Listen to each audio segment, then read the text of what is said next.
নমস্কার বন্ধুরা, দেবযানী শখের রান্নাঘরে সবাইকে অভিনন্দন জানিয়ে আজকে চলে এসেছি একটি সেরা স্বাদের নিরামিষ রেসিপি নিয়ে। আজকে রেসিপি করে দেখাবো ডালের বড়ি দিয়ে সজনে ডাঁটার তরকারি।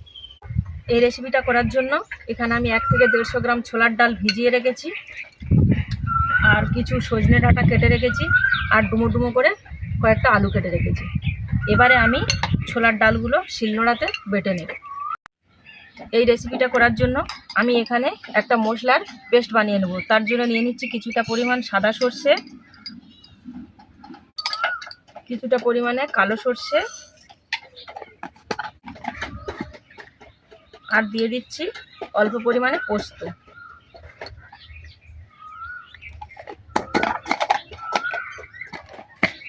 দিয়ে দেবো 2টো কাঁচা লঙ্কা আর 1 টুকরো আদা, দিয়ে এটাকেও আমি শিলনোড়াতে বেটে নেব।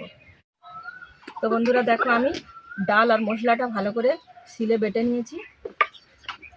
এবারে আমি ডাল বাটার মধ্যে দিয়ে দেব অল্প পরিমাণে নুন,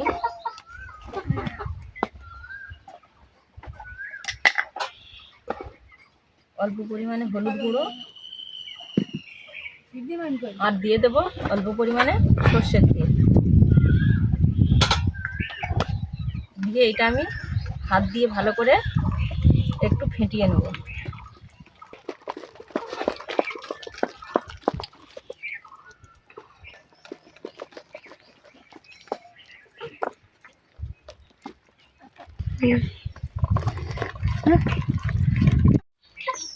বন্ধুরা দেখো, ডাল বাটাটা যত ফাটিয়ে নেবে ততই ভালো, না হলে এটা শক্ত হয়ে যাবে আর এর ভেতরে জল ঢুকবে না।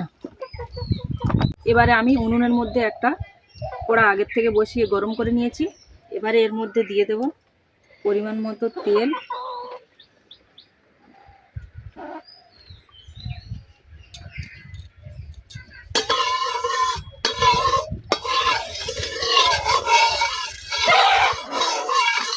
আমি ডালের বড়িগুলো ভেজে নেব। ডালের বড়িটা আমি খুব বেশি বড়ও করব না, আবার খুব বেশি ছোটও করব না।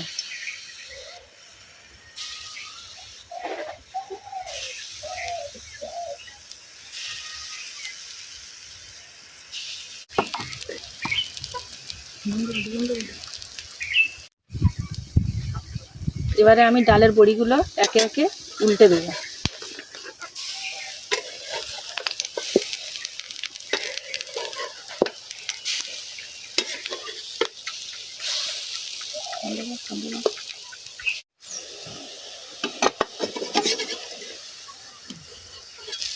তো দেখো, আমার বড়িগুলো লাল লাল ভাজা হয়ে গেছে। এবার এগুলো আমি নামিয়ে নেব।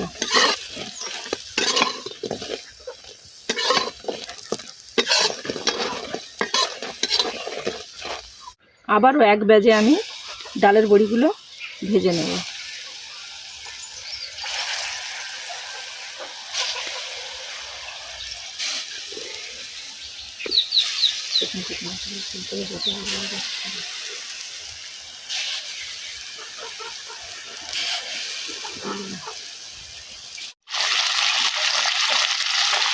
আলুর মধ্যে আমি অল্প পরিমাণে নুন আর হলুদ গুঁড়ো দিয়ে আমি আলুটাকে লাল লাল করে ভেজে নেব।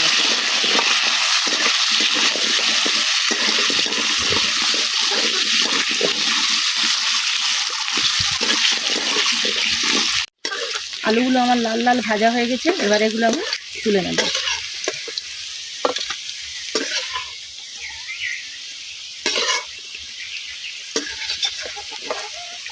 ডালের বড়িগুলো আমার সব ভাজা হয়ে গেছে। এবারে আমি তরকারিটা বসিয়ে নেব। এবারে আমি দিয়ে দিচ্ছি কড়ার মধ্যে পরিমাণ মতো তেল,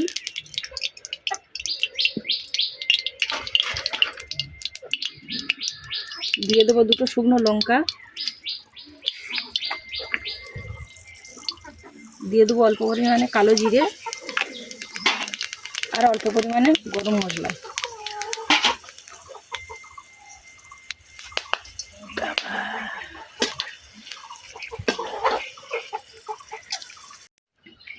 এবারে এর মধ্যে আমি দিয়ে দেব পরিমাণ মতো হলুদ গুঁড়ো,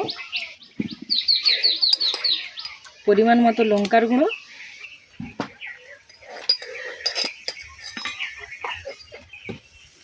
দিয়ে এটা ভালো করে কষিয়ে নেব। আর মশলাটা যাতে পুড়ে না যায় তার জন্য দিয়ে দিচ্ছি জল।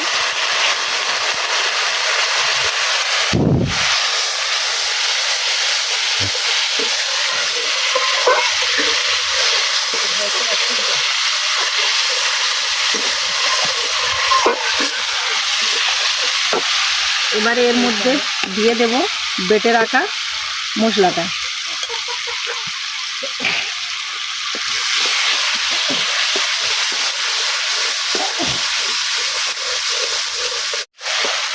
এটা এবার আমার ভালো করে কষানো হয়ে গেছে। দেখো এর মধ্যে তেল ছেড়ে দিয়েছে। এবারে আমি এর মধ্যে দিয়ে দেব আগের থেকে বেটে রাখা টমেটো। দিয়ে এটাকে আমি খুব ভালো করে কষিয়ে নেব। তার আগে আমি দিয়ে দেবো এর মধ্যে পরিমাণ মতো নুন।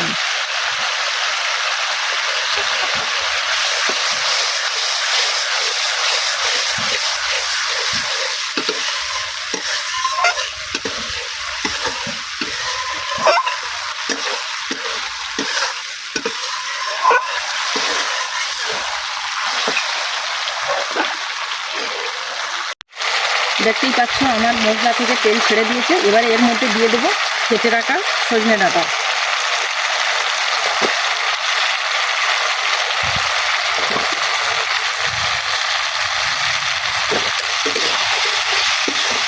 দিয়ে আমি সজনে ডাঁটা খুব ভালো করে কিছুক্ষণ কষিয়ে নেব।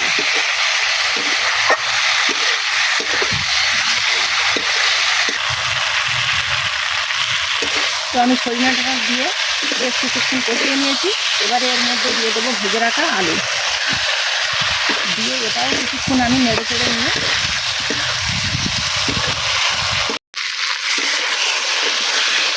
এটা আমার খুব ভালো করে আলু সজনে ডাঁটা কষানো হয়ে গেছে। এবার এর মধ্যে দিয়ে দিচ্ছি পরিমাণ মতো জল।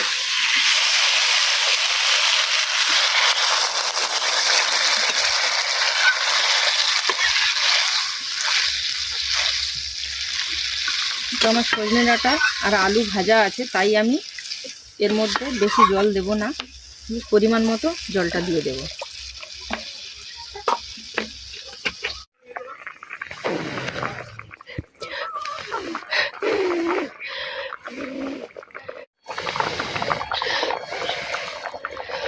আলুগুলো দেখো আমার সিদ্ধ হয়ে গেছে, সেদ্ধ হয়ে গেছে এগুলো। এবারে এর মধ্যে আমি দিয়ে দেব ডালের বড়িগুলো।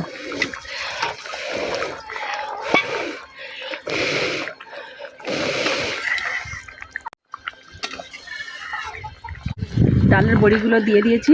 এবারে আরও 2 থেকে 3 মিনিট এটাকে আমি ঝোলের বড়িগুলো আমার দেয়া হয়ে গেছে। এবারে এটা আরও 2 থেকে 3 মিনিট আমি ঝোলের মধ্যে ফুটিয়ে নেব। তো বন্ধুরা দেখো আমার রান্নাটা হয়ে গেছে। এবারে আমি তরকারিটা নামিয়ে নেব।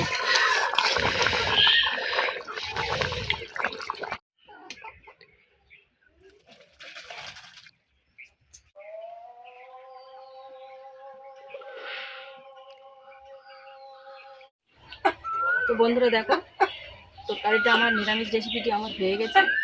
বন্ধুরা একবার হলে বাড়িতে বানিয়ে খেয়ে দেখবেন। রেসিপিটি কেমন হয়েছে কমেন্টে লিখবেন, আর লাইক এবং সাবস্ক্রাইব করে আমার পাশে থাকবেন। ধন্যবাদ।